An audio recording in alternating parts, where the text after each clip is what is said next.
come on over. We were here. Like I said, the guys that worked in here, 7 people, 1 officer or warrant officer, and 6 enlisted, didn't refer to it really as a mega raid. They called it a pit. But that was kind of their own thing. That didn't bother them too much until the guys that fly it are in the radar, and they're up on the hill.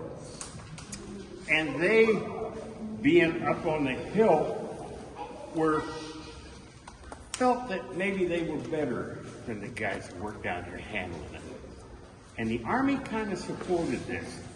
Keep the 2 groups somewhat separated, because what that guy does on the hill, the guy down here doesn't really need to know. That guy up there doesn't really need to know what you're doing down here to handle the missiles. So that if they don't know it, they can't spill it.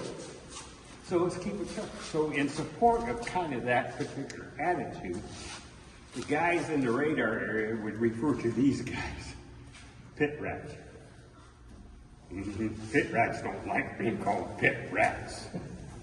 So those guys on the hill in the radar, that's just a bunch of dumb scope does.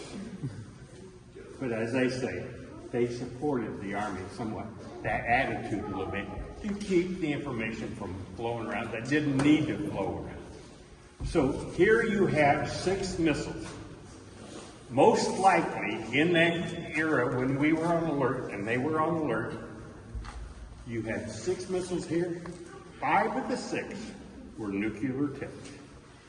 Only 1 was a conventional high explosive warhead. How big was the warhead? Most likely, it was rated at the size of Hiroshima, Nagasaki plus. Why am I not giving you a true name? Because it's so late. When you got chewed out for putting out numbers that maybe we shouldn't. So get it on your computer, you can figure that out. But the idea being they used a large warhead because if they did fire, they weren't sure what they were firing at, and they got them off. Because they know if any one aircraft got through, they were carrying large bombs. We're going to hit them with that Hiroshima, Nagasaki plus. That sounds like a lot of power being used to bring down airplanes. It's going to have a kill radius of over 15 miles. How big a bomb were they carrying? We believe their bombs, and they had more than one on board on that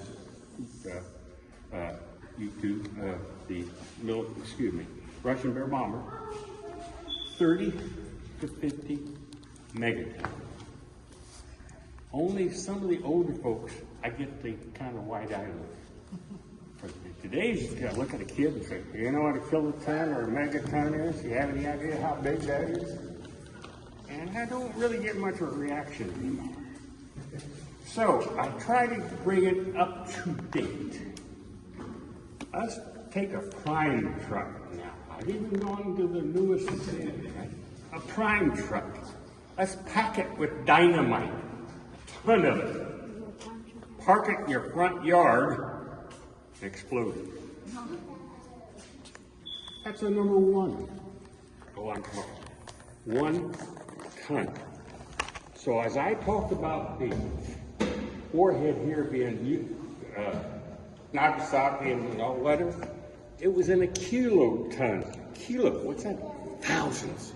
Thousands of those trucks in a pile exploding.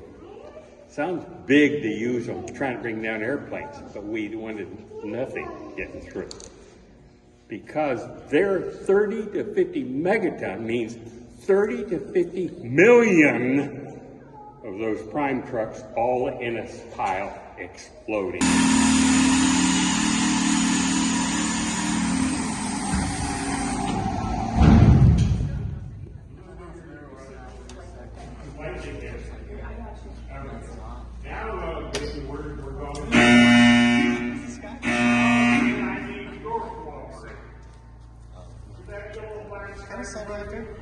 That says that's the end. You see what we're not there, you're going to fall in a hole. We're not going to do that, right? Okay. I hate paperwork. I had to do it. Okay. Whatever.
think so.